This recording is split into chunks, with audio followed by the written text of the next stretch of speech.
Este es un mensaje de la iglesia Un Lugar Cerca de Ti. Trabajamos por una nueva generación. Quisiera compartir con ustedes una palabra que está en el libro de Hebreos. Es el capítulo 11 de Hebreos, el verso 6. Hebreos dice que, pero sin fe es imposible agradar a Dios, porque es necesario que el que se acerca a Dios crea que le hay y que es galardonador de los que le buscan. Muchos hemos escuchado esta palabra y tal vez no sabemos este versículo. Y la invitación del autor de Hebreos es a recordarnos que sin fe no se puede agradar a Dios. Pero quisiera que lo miráramos al contrario. ¿Qué agrada a Dios? La fe, ¿cierto? O sea, miremos el mismo versículo al contrario, esa primera parte. ¿Sin fe es imposible agradar? Sí, la obediencia es importante, pero dice que entonces la fe ¿qué hace? Agrada a Dios. O sea, Dios es un padre, es nuestro padre, ¿cierto? ¿Qué sucede cuando un padre es agradado por su hijo? Cuando se siente agradado por lo que está haciendo su hijo. Se pone feliz, se pone dichoso y ¿qué hace? Le da lo que quiera, ¿cierto? Lo mejor, todo lo que esté a su alcance lo pone a su disposición porque está ¿cómo? Está agradado, está feliz con su hijo. Y Dios es ese padre que se agrada de nuestra fe. Este versículo deberíamos aprendernos así. Dios se agrada de nuestra fe. Para Dios es súper agradable. Y por eso quisiera compartir con ustedes un mensaje. Son 4 puntos muy sencillos. Si toma apuntes, el título de este mensaje se llama Misericordia versus Fe. Para hablar acerca de lo que es este tema, hay una palabra que está en el Evangelio de Juan. Está en el capítulo 5, es una historia que sé que muchos conocemos y aquellos que no hoy van a escuchar de ella, y habla acerca de un hombre que era paralítico. Dice Juan 5 desde el verso 2. Y hay en Jerusalén, cerca de la puerta de las ovejas, un estanque, llamado en hebreo Betesda, el cual tiene 5 pórticos.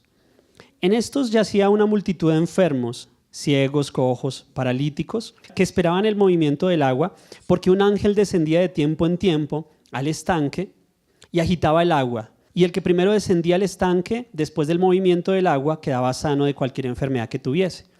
Y había allí un hombre que hacía 38 años que estaba enfermo, fíjese, tantos años, 38 años enfermo. Cuando Jesús lo vio acostado y supo que llevaba ya mucho tiempo así, le dijo: ¿quieres ser sano? Señor, le respondió el enfermo, no tengo quien me meta en el estanque cuando se agita el agua, y entre tanto que yo voy, otro desciende antes que yo. Jesús le dijo: levántate, toma tu lecho y anda. Y al instante aquel hombre fue sanado y tomó su lecho y anduvo, y era día de reposo aquel día. Después le halló Jesús en el templo y le dijo: mira, has sido sanado, no peques más para que no te venga alguna cosa peor. Esta historia es una historia bien tremenda. Es que el pastor dio un consejo que uno no debería meterse la mano al bolsillo mientras estaba hablando, entonces yo tomé el consejo y dije: no, así no me meto la mano en el bolsillo. Entonces, este pasaje nos habla acerca de una situación que ocurría con un paralítico, ¿cierto? Porque dice que estaba acostado y cuando lo sana le dice: toma tu lecho y anda. Hay una imagen que encontré que me ayuda un poquitico como a imaginarme el momento. Le cambiaría algunas cosas a la imagen porque parece que Jesús le estuviera hablando a alguien que está sentado, pero el relato dice que él estaba acostado, tendido sobre alguna... un lecho, así una especie de camilla que le habían hecho. Y vemos este hombre en el verso 2, pero déjame la imagen, por favor. Dice, el verso 2 de Juan 5 dice: y hay en Jerusalén, cerca de la puerta de las ovejas, un estanque llamado en hebreo Betesda, el cual tiene 5 pórticos. Y ese primer lugar en el que vimos en la imagen era un lugar que se llamaba Betesda. El primer punto de esos 4 puntos que quiero hablar con ustedes hoy es que la misericordia es un regalo de Dios, pero no es el propósito principal para sus hijos. Se lo repito, la misericordia es un regalo de Dios, pero no es el propósito principal para sus hijos. La Biblia nos habla acerca de la misericordia y la Biblia nos dice que la misericordia de Dios es nueva cada día, ¿cierto? De hecho, sabemos que por su misericordia Dios no nos da lo que merecemos. Sabemos eso, ¿cierto? Por su misericordia Dios no nos da lo que merecemos. Si Dios nos diera lo que merecemos, tal vez no nos iría muy bien, ¿cierto? Pero por su misericordia no nos da lo que merecemos. Por su gracia nos da lo que no merecemos. Entonces, vemos este hombre que está en este lugar bueno, buscaba acerca del nombre del lugar. El lugar se llama Betesda. Betesda, la palabra Betesda es traducido como casa de misericordia. Y la palabra misericordia, que es algo acerca de lo que quiero hablarles, en el diccionario una de las definiciones de misericordia es que es la inclinación a sentir compasión por los que sufren y ofrecerles ayuda. Eso es misericordia. Otra definición que me gustó mucho dice que la misericordia es la actitud divina hacia los que se encuentran necesitados. En ella destaca el carácter compasivo del amor de Dios y la condición mísera e impotente del hombre. La circunstancia que estaba viviendo este hombre era bien difícil. Entonces imaginemos esa circunstancia. Él está tendido en un lugar en donde espera que cuando haya cierto milagro, cierto suceso, si él llega de primeras, iba a ser sano. Pero si lo pensamos, el lugar tendría muchos más enfermos y enfermos de diferentes cosas. De hecho, cuando el relato habla acerca de ello, dice que habían enfermos, multitud de enfermos, ciegos, cojos, paralíticos, y bueno, uno de los paralíticos era él. Y la expectativa que tenía él era simplemente, él no tenía fe, estaba esperando un acto de misericordia. Porque en el relato más adelante él dice, Señor, cuando el Señor le pregunta si quiere ser sano, él dice, sí, pero cada vez que sucede lo del agua, alguien se mete más rápido, nadie me mete al agua y alguien se adelanta. Así que, ¿qué era lo que él esperaba? Simplemente un acto de misericordia de alguien. O sea, si habían tantos enfermos allí esperando ese momento, pues tenían ventaja aquellos que tenían una necesidad o una necesidad que no los limitara tanto en su movilidad. El que era tuerto estaba pendiente, el ciego estaba también un poquito complicado ahí. Pero cada uno de ellos tenía ciertas dificultades. Este paralítico solamente tenía en su mente algo, y era que alguien me meta. Que alguien me meta. O sea, él solo no lo podía hacer. Él esperaba que alguien lo arrastrara al agua mientras que nadie más se hubiera metido, así que era como complicado. Y este hombre que esperaba un acto de misericordia. Encontré una frase que dijo un hombre que se llama Oswald Chambers, que fe para sacarme de mi tribulación no es fe en Dios. La fe significa que aunque me saque o no, seguiré creyendo en Dios y que Él es un Dios de amor. Algunas cosas solamente se aprenden en el horno de fuego. Este hombre tenía su esperanza puesta en que algo sucediera, pero realmente él no tenía fe en lo que Dios podía hacer en su vida. Ni siquiera se imaginaba con quién estaba hablando. Se estaba hablando con Jesús, con la palabra viva, estaba hablando con el creador de todas las cosas, pero él no entendía qué era lo que estaba sucediendo. Sin embargo, su expectativa era una expectativa ¿de qué? De un acto de misericordia. Pero miren, muchas veces nosotros actuamos de esta manera. Muchas veces actuamos esperando es un acto de misericordia en nuestra vida y no asumimos la responsabilidad de nuestra vida y de nuestra relación con Dios. No asumimos, queremos que algo suceda, pero no nos involucramos en que eso suceda. Y a veces aprendemos mal algunos versículos, porque algunos aprendimos la oración poderosa del pastor puede mucho. ¿Y cierto que no dice así? Entonces, no es que no se pueda venir a que el pastor ore por nosotros, pero dice, la oración eficaz del justo puede mucho. Allí es el tema en donde radica como una diferencia entre algunos creyentes, entre algunos que pueden quedarse esperando que suceda un acto de misericordia sobre su vida y que Dios transforme sus circunstancias, y no se dan cuenta que Dios ya propuso para nosotros un panorama totalmente diferente a ese que tal vez nos está agobiando, nos está afligiendo. Entonces, la misericordia sí es un regalo de parte de Dios para nosotros, pero no es el propósito de Dios para sus hijos.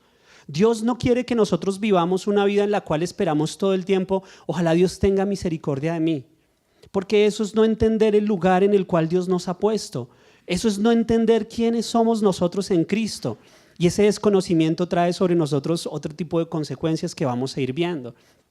Entonces esto primero es perfecto, la misericordia es tremenda. ¿Que Dios tenga misericordia de nosotros será bueno? Sí, pero no es el propósito de Dios para nosotros, porque Él tiene un pensamiento mucho mejor. Los pensamientos de Dios hacia nosotros son de bien y no de mal, porque Él quiere darnos a nosotros un futuro y una esperanza. Él tiene ya un plan trazado para nosotros y ese plan es bueno, pero nosotros a veces queremos hacer nuestro propio plan. Entonces, es excelente todo lo que podamos hacer, pero la fe en Dios no puede estar cimentada en las circunstancias, debe estar cimentada en la palabra. Cuando nuestra mirada está puesta en la necesidad, pues solo vamos a pensar en nosotros y no en la palabra de Dios. Y eso puede estar sucediendo en algunas circunstancias nuestras. Y tal vez estamos mirando tanto el problema, que cada vez que yo miro el problema y el problema, me acerco tanto al problema que el problema se ve tan grande y he dejado de ver a Dios. Pero si yo empiezo a ver a Dios, puedo empezar a ver cómo las circunstancias van a cambiar. Puedo ver que es un Dios poderoso frente a una dificultad que para Dios es pequeña. ¿Para mí puede ser grande? Sí, pero para Dios no. Toda imposibilidad mía para Dios es algo sencillo. Es algo muy básico, diría yo. Así que si tenemos la fe puesta en Dios, las cosas van a ser diferentes. Entonces lo primero es que la misericordia es un regalo, es algo bueno, pero no es el propósito de Dios. El segundo punto que quisiera compartirles y es que debemos conocer la voluntad de Dios para nuestras vidas. Si lo primero es que la misericordia es buena, pero no es el propósito de Dios, entonces es importante conocer el propósito de Dios para nosotros. ¿Cuál es ese propósito que Dios tiene para con nuestra vida? Así que eso segundo es que debemos conocer la voluntad de Dios para nuestras vidas. El verso 7 de Juan 5 nos dice que el paralítico le respondió a Jesús: Señor, le respondió el enfermo, no tengo quien me meta en el estanque cuando se agita el agua, y entre tanto que yo voy, otro desciende antes que yo. Él tenía su imposibilidad, ¿cierto? Él no se podía mover, era un paralítico, estaba limitado. Y lo que deja ver allí con lo que les decía ahora de que él no conocía con quién hablaba, es que él no entendía cuál era el propósito de Dios para su vida hasta ese momento. Él no entendía que él podía ser sano o podía ser transformado, no solo porque era su propósito, sino porque él estaba frente a aquel que podía transformar sus circunstancias. Y pasa muchas veces con nosotros, como les decía ahorita, a veces es más cómodo esperar que alguien más haga lo que yo tengo que hacer. A veces es más fácil decirle, y con esto no estoy diciendo que le pidamos a otros que oren por algo que está pasando, pero a veces es más fácil decirle a los demás: oiga, ore por esto, ore por aquello que estoy pasando, y descansar en que alguien más va a orar y no involucrarme con lo que yo mismo estoy viviendo. O decirle a los demás: oiga, en mi casa tengo problemas, ore, en lugar de yo asumir mi responsabilidad de buscar una solución y buscar en Dios cambiar eso que estoy haciendo mal o que está sucediendo. Hablaba ahorita Carlitos acerca de lo que sucedió en estos días con los niños. Fue algo bien especial y lo que se hizo fue muy bonito, porque nosotros nos hemos acostumbrado a ver que nuestros pastores le ponen excelencia a lo que hacen. Ellos quieren ser excelentes en lo que hacen para Dios, y lo que hacen, pequeño o grande, debe ser excelente porque es para Dios, y eso nos motiva, porque nos hace pensar a nosotros: lo que hacemos para Dios debe ser excelente. Asimismo, en nuestra vida de manera personal, yo no puedo esperar que alguien más haga lo que yo debo hacer. Yo debo asumir el compromiso de mi vida, el compromiso de mis obligaciones con Dios, personalmente y de manera excelente. Por eso les decía que debemos conocer la voluntad de Dios. Este hombre esperaba que alguien lo empujara, esperaba que alguien lo moviera, y esperaba. Si tenía, imagínense, 38 años de enfermedad, la Biblia no nos narra cuánto tiempo llevaba en ese pórtico, tal vez llevaba meses, no sé si años, en ese lugar esperando que alguien tuviera ese acto de misericordia. Esta era una persona que a causa de su imposibilidad no entendía que podía obtener de Jesús salvación, restauración, todas las cosas que tal vez le estaban haciendo falta, su sanidad. Era una persona que no tenía visión, que no tenía propósito, que estaba estancada, estaba detenida. Estaba en un lugar en donde no debía estar a causa de que no conocía cuál era esa bendición que Dios tenía para él. No conocía el propósito de Dios para su vida. Y estar nosotros detenidos en ese espacio hace que perdamos la visión, hace que no nos proyectemos, que no entendamos que Dios tiene cosas grandes para nosotros, que no entendamos que Dios puede transformar lo que estamos viviendo y cambiarlo de una manera inmediata. Pero este hombre lo único que esperaba era ese acto de misericordia. Hace unos días leía en Mateo cuando se habla acerca de uno de los leprosos que se acercó a Jesús y le decía: Jesús, si quieres puedes sanarme. La oración o la conversación que tenían estos hombres hacia Jesús era una oración que muestra que ellos no conocían cuál era la voluntad de Jesús para ellos. Si tú quieres. Y a veces esa es la oración que nosotros hacemos, una oración incorrecta, porque desconocemos cuál es el propósito de Dios para nosotros. Si tú quieres, Señor, ¿será que Dios quiere? Pero eso solo lo sabemos a través de la palabra. ¿Qué es lo que Dios sí quiere? Dice Gálatas, el capítulo 4, el verso 1, piénselo de la siguiente manera. Si un padre muere y deja una herencia a sus hijos pequeños, esos niños no están en mejor situación que los esclavos hasta que se hagan mayores de edad, aunque son los verdaderos dueños de todas las posesiones de su padre. Hace unos días en el Instituto Bíblico escuché una frase que me pareció genial. Y uno de los pastores decía: para los hijos de Dios, la Biblia no son promesas, son sus derechos. Si usted analiza esa frase, tiene muchísimo de verdad.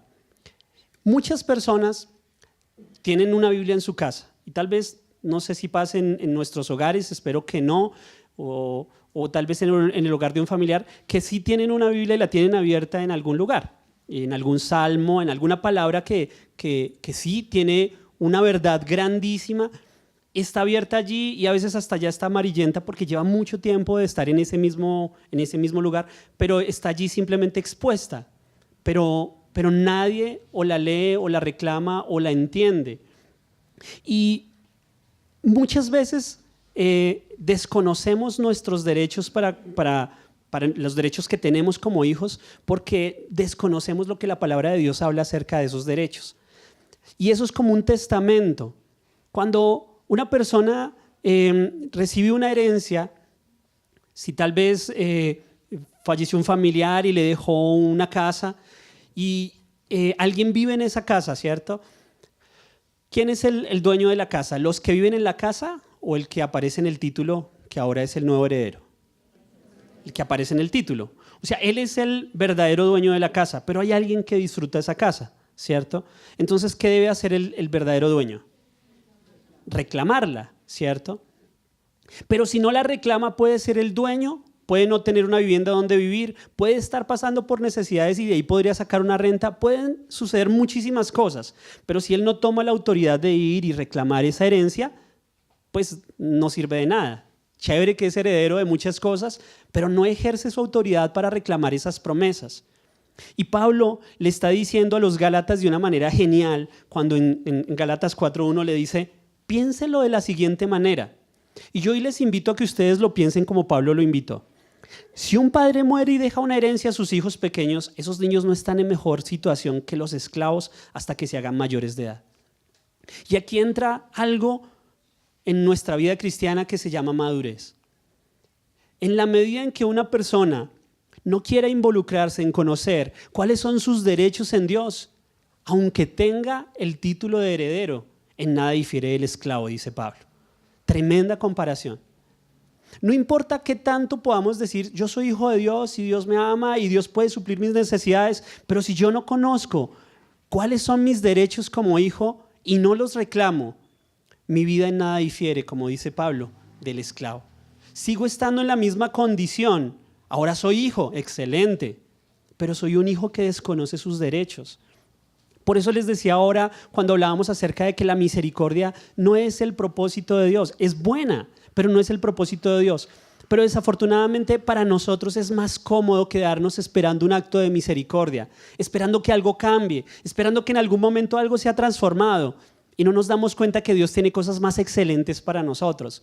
Están allí en la palabra, están allí a veces hasta tan expuestas pero tan ocultas, porque aunque están abiertas allí, nosotros no pasamos por ellas y a veces ni siquiera las entendemos o no las buscamos. Así que lo segundo es importante. ¿Debemos qué? Debemos conocer cuál es la voluntad de Dios para nuestra vida. Y en la medida en que yo lo conozca, voy a empezar a disfrutarlo. Porque el desconocimiento de la palabra impide que nosotros podamos disfrutar de ella. Entonces, por eso hablaba Carlitos hace un momento acerca estamos en tiempo se cerró el discipulado porque lo terminaron ya algunos y inicia el módulo 2. Es excelente que ustedes se puedan involucrar. Aquellos que no han hecho el discipulado lo puedan hacer. Los que pasaron ese discipulado puedan involucrarse en ese módulo 2. Aún los que sientan y puedan involucrarse dentro del Instituto Bíblico es excelente. Porque conocer nuestros derechos es lo que nos permite disfrutarlos. Pero si nosotros mismos no asumimos esa responsabilidad por crecer espiritualmente, entonces vamos a seguir siendo como el esclavo. Me refiero a los derechos. Excelente, somos hijos, tenemos todos los derechos del Padre. ¿Cuántos saben que el Padre tiene muchísimas bendiciones para nosotros? Amén. Es así, pero saberlo y no disfrutarlo es ser niño. Crecer, madurar, involucrarnos con Dios y empezar a crecer. Pablo le decía, y se me escapa, creo que era en Hebreos, él decía, porque el alimento sólido, le decía a los discípulos, es para los que han alcanzado madurez, para los que por el uso tienen sus sentidos ejercitados en el discernimiento del bien y del mal. ¿Y qué era lo que les decía Pablo? Oiga, hay cosas tremendas, pero eso es para aquellos que han madurado por el uso, por estar estudiando la palabra, orando, reclamándola. Tienen sus sentidos ejercitados para entender cuáles son sus derechos. Y a eso es a lo cual Dios nos quiere llevar. Dios quiere que nuestra vida pase de una vida en la que esperamos un acto de misericordia de Él y entendamos que Dios se agrada ¿en qué? En nuestra fe. La fe agrada a Dios. Hay una frase que encontré de un señor que se llama Jorge Müller, era un misionero, y él dijo, la fe no opera en el reino de la posibilidad. No hay gloria para Dios en lo que es humanamente posible. La fe empieza donde termina el poder del hombre. ¿Y dónde es que está la fe?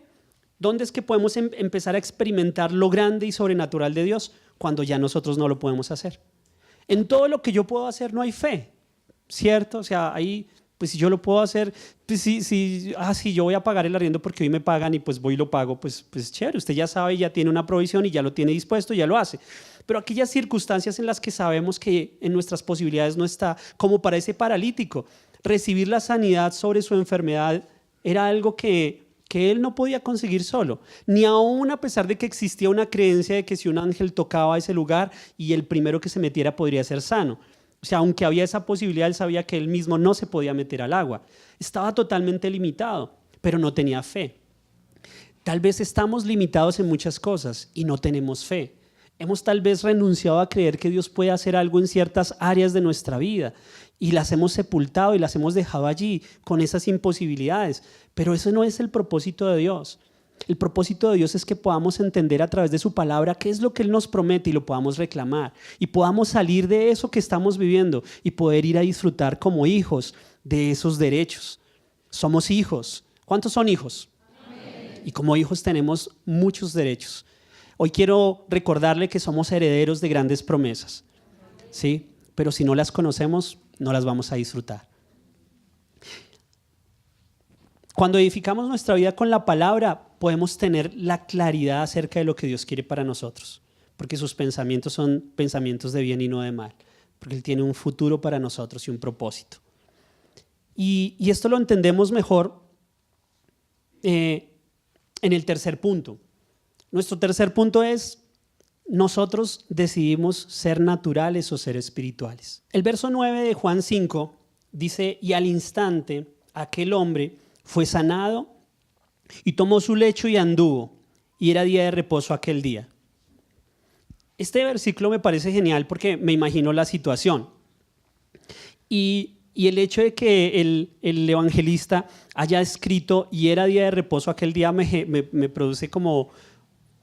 ustedes imagínense, el hecho de que fuera día de reposo hacía que los estudiosos de esa época, los fariseos, ellos tenían como tan estructurado que era un día de reposo que sabían hasta cuántos pasos podían dar en ese día para que no fuera una obra, para que no fuera un trabajo. Así que sabían hasta cuántos pasos podían dar en un día como ese. O sea, estaba eso supremamente estructurado en cuanto a la forma en que concebían el día de reposo, porque ellos pensaban que ellos pertenecían al día de reposo y no el día de reposo para ellos. El tema aquí es que me gusta que el mismo Señor hace énfasis, yo me imagino que dijo, hoy es día de reposo, vamos a ir a hacer milagros. A pesar de que la misma Biblia nos dice que el Señor hizo tantos milagros que si se escribieran libros acerca de todo lo que Él hizo, no cabrían en una biblioteca, no habría biblioteca que lo contuviera. Así que Él hizo todos los días muchísimos, pero me gusta pensar que el día de reposo Él lo tomaba de manera especial. Y se fue un día de reposo y sana a este paralítico en día de reposo. Pero el tema aquí es que nosotros decidimos asumir una posición espiritual o una posición natural frente a lo que estamos viviendo, y eso determina cómo las cosas continúan. Lo entendemos mejor a través de 1 Corintios. 1 Corintios 2:14. Pablo le escribe a los corintios y les dice en esta carta, les dice, pero los que no son espirituales no pueden recibir esas verdades de parte del Espíritu de Dios. Todo les suena ridículo. ¿Cómo les suena? Todo les suena ridículo y no pueden entenderlo, porque solo los que son espirituales pueden entender lo que el Espíritu quiere decir. ¿Quiénes pueden entender las cosas espirituales? Los espirituales. ¿Y para los demás les parece ridículo?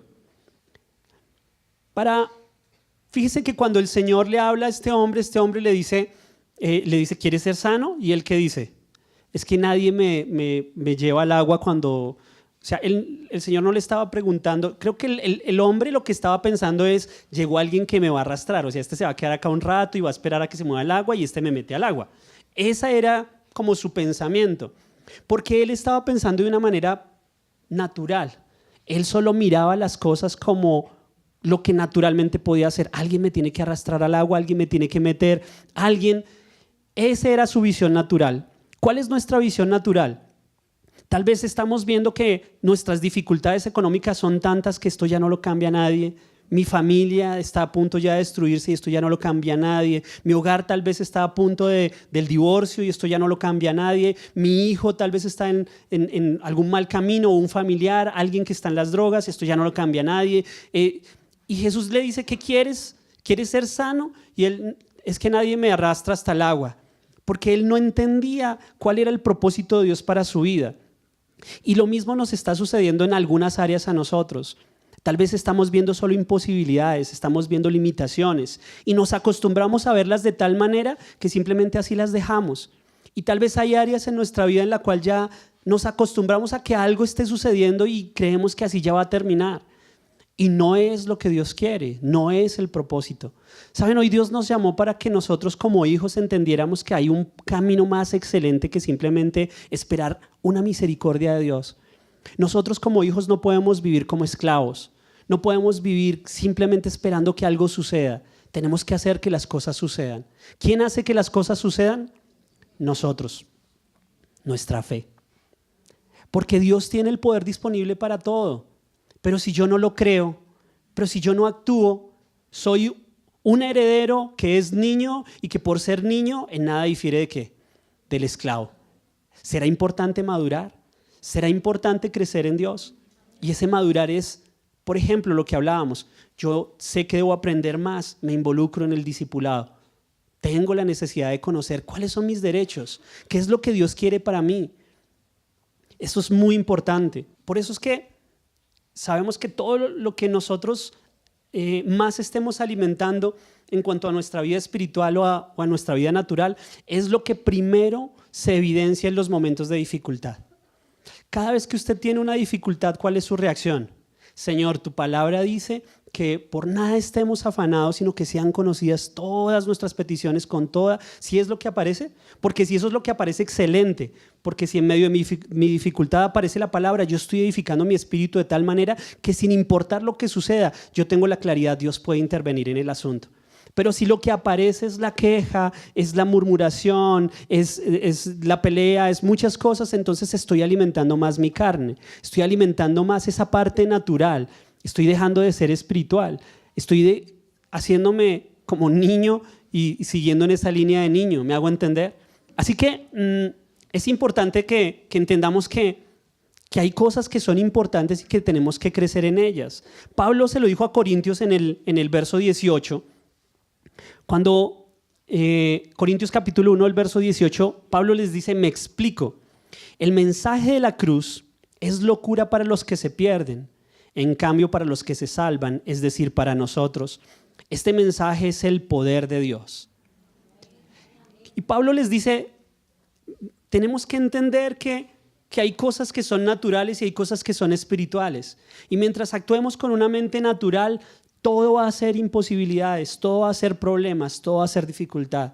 Pero cuando yo decido agradar a Dios teniendo fe, voy a empezar a ver que las cosas son transformadas, cambiadas. Porque es que, como dice Pablo, el mensaje de la cruz puede ser locura para los demás, pero para nosotros, ¿qué es? Es poder. Saber que a través de la cruz Cristo pagó por nuestros pecados, eso es poder. Saber que a través de la cruz Él pagó por mi enfermedad, eso es poder. Saber que a través de la cruz Él llevó toda deuda, toda maldición de ruina, toda dificultad económica, eso es poder. Pero ese poder es para aquel que es ¿qué? Espiritual.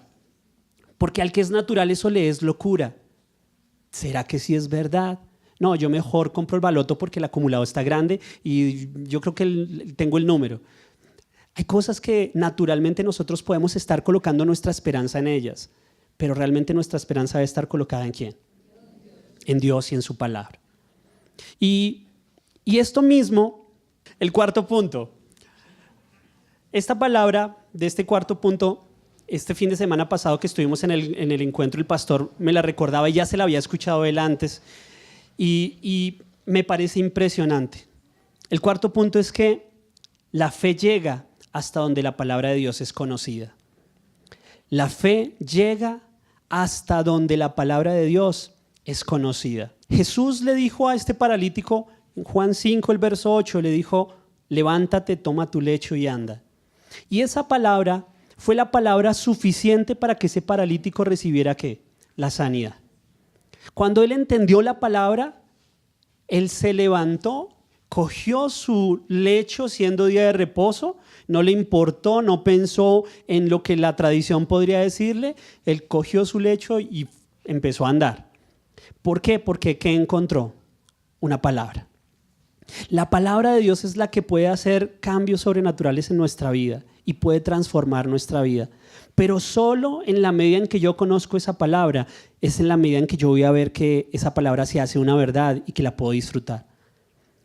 Si tal vez yo he tenido un conocimiento de Dios muy pequeño y mi fe ha llegado solamente a creer que Dios tiene un buen propósito conmigo y que Dios tiene un buen propósito con mi casa, pues eso es lo que tengo. Creer que Dios tiene un buen propósito. Pero cuando yo a través de las Escrituras encuentro, la palabra dice, amado, yo deseo que tú seas prosperado en todas las cosas y que tengas salud, así como prospera tu alma. Y yo entiendo esa palabra, entonces ahora la fe me puede ayudar ¿a qué? A creer que Dios está interesado en qué, en me ama, que está interesado en que sean suplidas todas mis necesidades y que yo tenga salud. Y así con muchas palabras que están allí puestas, que son nuestra herencia, que son nuestros derechos y que nosotros no estamos reclamando solamente por un pequeño detalle, el desconocimiento de ellos. O porque tal vez esa misma palabra, aunque está allí, no se ha hecho rema para nosotros. Hablar de esa palabra rema es simplemente que esa palabra se haga real para nosotros. Tal vez yo la he leído muchas veces y he leído el mismo versículo muchas veces, pero un día cuando lo leo, como que se abren los ojos y lo entiendo y puedo decir, wow, lo que Dios me está prometiendo ahí es tremendo. Hasta que esa palabra no se haga así en mi vida y yo no la tenga como cierta, no la voy a poder disfrutar. ¿Tenemos derechos? Sí tenemos derechos. ¿Los conocemos? No sé qué tanto. ¿Los reclamamos? No sé qué tanto. Recuerden lo que les decía, para un creyente la palabra de Dios no son promesas, son sus derechos.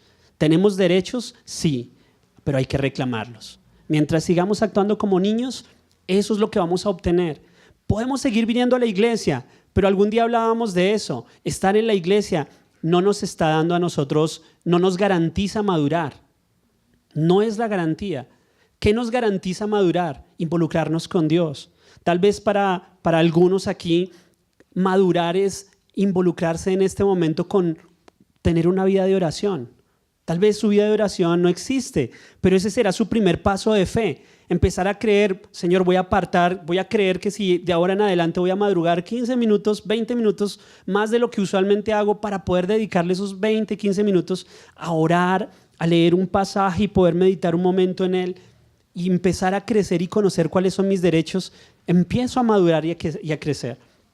Pero si sigo en la comodidad de este hombre, como paralítico, de esperar a que alguien me arrastre, sigo creyendo en ese versículo de la oración poderosa del pastor, voy a seguir limitado, simplemente siendo hijo con muchos derechos, pero sin disfrutar de ninguno de ellos.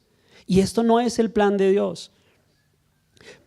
Tenemos en 2 de Pedro, el capítulo 1, el verso 19, Pedro le decía, cuando escribía esta carta, decía, además, contamos con la muy confiable palabra profética a la cual ustedes hacen bien en atender, que es como una antorcha que alumbra en la oscuridad hasta que aclare el día y el lucero de la mañana salga en el corazón de ustedes. Y Pedro dice, nosotros ya tenemos una palabra profética a la cual podemos atender. ¿Cuál es esa palabra profética? Las Escrituras, la Biblia. Nosotros ya tenemos esa palabra profética a la cual hacemos bien en atender y en escuchar. Nosotros ya no vivimos por emociones, por señales, Señor, y el soltero diciendo, Señor, si se trae el buzo rojo, entonces es porque es ella y ella solo tiene un buzo rojo y se la pasa con el buzo rojo, ¿cierto? No andamos de señales, andamos ¿por qué? Por la palabra.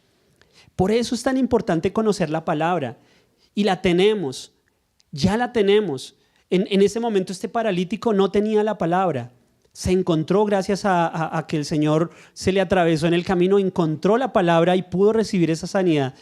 Y saben, cuando Él le dice, levántate, toma tu lecho y anda, recordemos que Él llevaba ¿cuántos años? 38 años, 38 años sin propósito, sin sueños, sin una proyección de vida. Pero cuando nosotros encontramos la palabra, vamos a encontrar el propósito. Cuando a través de la palabra empezamos a ver respuestas, vamos a empezar a proyectar nuestra vida y a disfrutar lo que Dios quiere. Vamos a empezar a alcanzar aquellas promesas que Dios ya nos ha dado, que tal vez nos dio hace mucho tiempo y ahí las dejamos y seguimos creyendo que son verdad, pero no las hemos disfrutado. Este es el tiempo en el cual Dios nos está llamando a agradarle a través de ¿qué? De la fe. Hay que salir de esa comodidad de nuestra mente. Hay que salir de esa comodidad que nos tiene a nosotros limitados, pensando en que, pues como es para Dios, o pues como en la iglesia oran, yo les digo y les paso el papelito para que oren por mí, o cosas así. No, el Señor está llamándonos para que nos involucremos. Hay un ejemplo, y sé que muchos lo conocen, que está en Marcos capítulo 10, de un hombre llamado Bartimeo. Él era un ciego. Bartimeo el ciego, en ese tiempo, este hombre había escuchado de Jesús.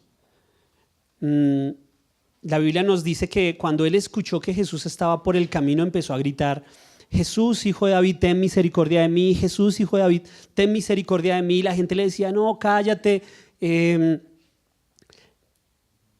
Pero este hombre sabía que había escuchado que Jesús era alguien que hacía milagros, alguien que transformaba la vida de aquellos con los que se encontraba.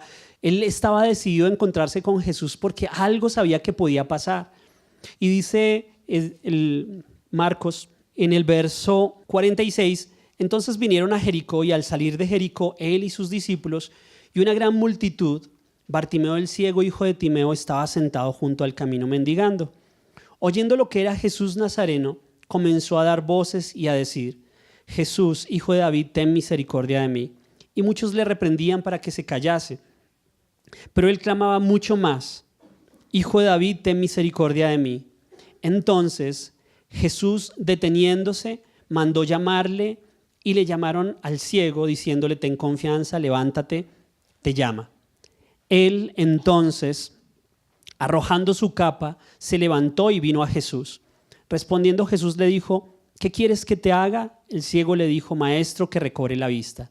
Y Jesús le dijo, vete, tu fe te ha salvado. Y enseguida recobró la vista y seguía a Jesús en el camino. Imagínense en esa escena, este hombre es diferente al paralítico. Este hombre sí estaba buscando a Jesús. Escuchó que era Jesús y empezó a gritar, Jesús, hijo de David. Cuando, a pesar de las imposibilidades y de que la gente le decía que se callara, él no se limitó. Siguió gritando hasta que Jesús lo escuchó y lo mandó llamar. Y yo veo en esto que muchas veces nosotros empezamos a involucrarnos con Dios y a veces nos dejamos amedrentar por los que nos rodean. Tal vez porque empezamos a buscar de Dios y decimos, uy, el primer ejercicio, orar por los alimentos, ¿cierto? Y llega uno a un espacio en donde no hay, pues en la iglesia orar por los alimentos es facilísimo, ¿sí o no?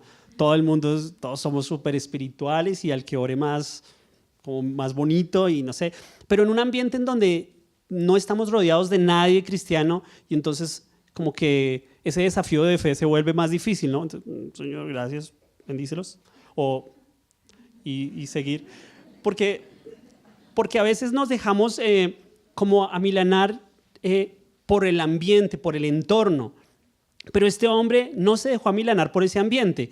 Lo que hizo fue gritar más fuerte, gritar más fuerte. Jesús lo llama y este hombre hace algo que me gusta. Y dice, él tenía una capa que al parecer en ese momento lo identificaba como ciego. Tal vez hoy en día pues es el bastón. Si uno ve a alguien con bastón pues no se le pone enfrente, ¿cierto? O pues usualmente. Y dice que este hombre, ¿qué hizo? Se quitó la capa y se dirigió hacia donde estaba Jesús. Era como, ya no voy a necesitar esta capa. ¿Había recibido el milagro? No, pero él estaba convencido, voy a recibir el milagro. Cuando se quita la capa y se dirige hacia donde está Jesús, esa era su confesión de fe. Y nosotros en fe tenemos que aprender a creerle a la palabra, aferrarnos a esa palabra, empezar a caminar en fe en esa palabra. Y dice, Jesús le dice, ¿qué quieres que te haga? Él le dice, maestro, que recobre la vista. Jesús le dijo, vete, tu fe te ha salvado. ¿El ciego le dijo que lo salvara? No. El ciego no tenía ni idea que necesitaba salvación. Pero en ese instante, el encuentro que tiene con Jesús es un encuentro integral. Es un encuentro en donde la vida de este hombre ciego es transformada porque cuando nos encontramos con Jesús, no solamente encontramos la respuesta a ciertos problemas que tenemos.